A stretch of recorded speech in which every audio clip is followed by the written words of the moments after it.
بسم اللہ الرحمن الرحیم۔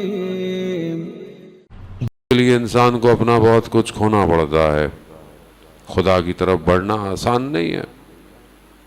دو طرح کی حجاب ہیں، ایک حجاب تاریکی کا ہے، ظلمات کا ہے، اندھیروں کا ہے۔ یہ بھی حجاب ہے، دنیا کی محبت، دنیا کی چیزیں، مال دولت اولاد، یہ دنیاوی حجاب ہے، یہ ظلمات ہیں۔ انسان اس حجاب میں پھنسا ہوا ہے، اسے نظر نہیں آتا، وہ آگے نہیں بڑھ پاتا، کہیں نہ کہیں کسی نہ کسی کو یہ حجاب روک دیتا ہے۔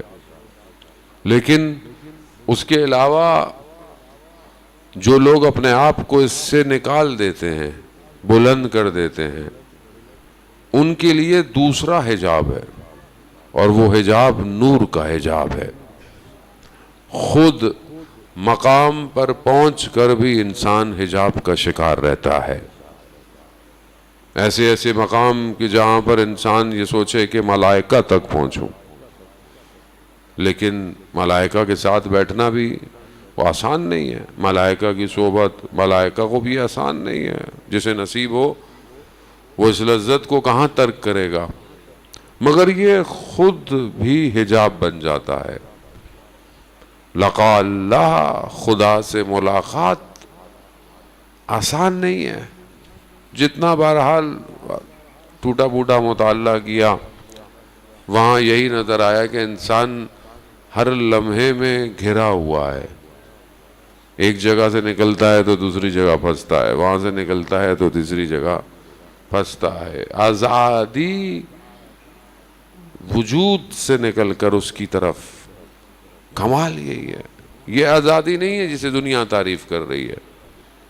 دنیا کی لینگویج میں، ڈکشنری میں آزادی کچھ اور ہے۔ اسلام کی ڈکشنری آزادی اسے کہتی ہے کہ انسان دنیا کے زنجیروں کو توڑ کر خدا کی طرف بڑھ جائے۔ یہ ہے آزادی۔ میں آزاد ہوں، میں اس آزادی کی طرف بڑھ رہا ہوں کہ نہیں بڑھ رہا۔ خوب یہ حجابات انسان کی زندگی میں رہتے ہیں، انسان کو روکتے ہیں، رکاوٹ بنتے ہیں، اور یہ اسے اس مقصد تک پہنچنے نہیں دیتے جس کے لیے وہ خلق کیا ہے۔ انسان کہنے کو بعض اوقات ظاہری طور پر اچھے کام کر رہا ہے، دینی کام کر رہا ہے، کاموں کو انجام دے رہا ہے، لیکن یہی کام اس کے لیے حجاب بن جاتا ہے۔ بعض اوقات آپ کہتے ہیں کہ جی میں، اللہ نے مجھے توفیق دی ایک کمیونٹی کے لیے، ایک سوسائٹی کے لیے، ایک آرگنائزیشن، لیکن بعض اوقات وہی چیز حجاب بن جاتی ہے۔ وہ پھر آپ کہہ تو رہے ہوتے ہیں کہ میں یہ کام کر رہا ہوں، میں ایسا کر رہا ہوں، میں ویسا کر رہا ہوں، میں کر رہا ہوں، میں کر رہا ہوں، وہ میں پھر آ کر انسان کو روک دیتی ہے۔ اور پھر انسان جب دیکھتا ہے کہ کوئی اس کے مخالف کر رہا ہے تو اس کو ایسا لگتا ہے کہ وہ میرے خلاف کر رہا ہے۔ خوب یہ پریکٹیکل چیزیں ہیں ہماری زندگی کے اندر، ہم اس کو دیکھیں۔ یہی چیز انسان کو آہستہ آہستہ اتنا اندر سے گھیر لیتی ہے کہ انسان پھر آہستہ آہستہ گمراہ ہو جاتا ہے، ایک ایسے مقام پہ پہنچتا ہے کہ جہاں ولی کے مقابلے میں آ جاتا ہے۔ قلب سخت ہو جائے تو خدا قرآن میں کہتا ہے کہ ہم نے ان پر مہریں لگا دی ہیں۔ تو بہت ضروری ہے کہ یہ باطن نرم رہے، ٹوٹتا رہے، شکستہ رہے، کیونکہ شکستگی باطن میں ضروری ہے۔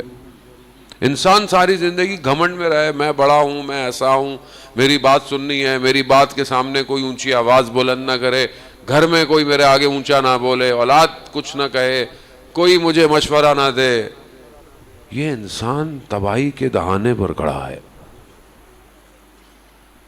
جو کسی کی بات کو نہ سنے، اس کے لیے سب سے بڑا خطرہ خود اس کی خود پسندی ہے۔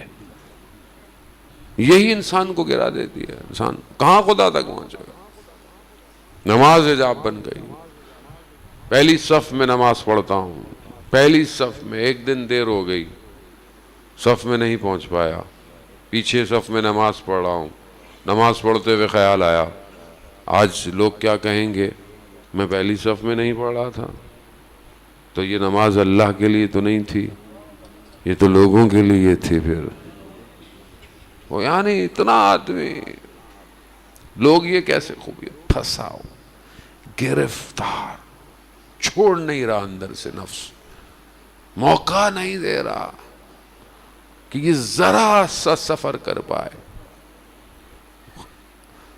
شیطان یقیناً عدو مبین ہے، سخت ترین دشمن ہے، مگر اس کا کام وسوسے کرنا ہے، وہ وسوسے کرتا ہے۔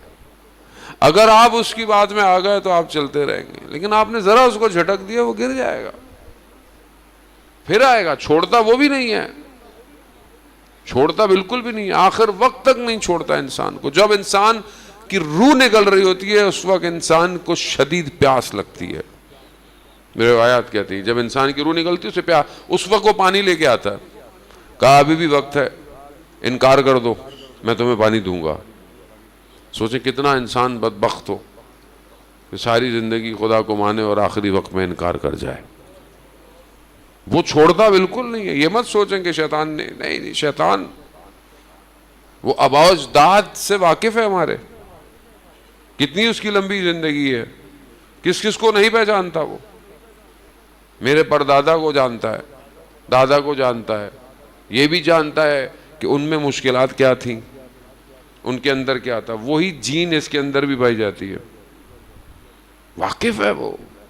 لیکن پھر بھی اپنی پوری اسٹریٹجی کے باوجود وسوسے کرتا ہے۔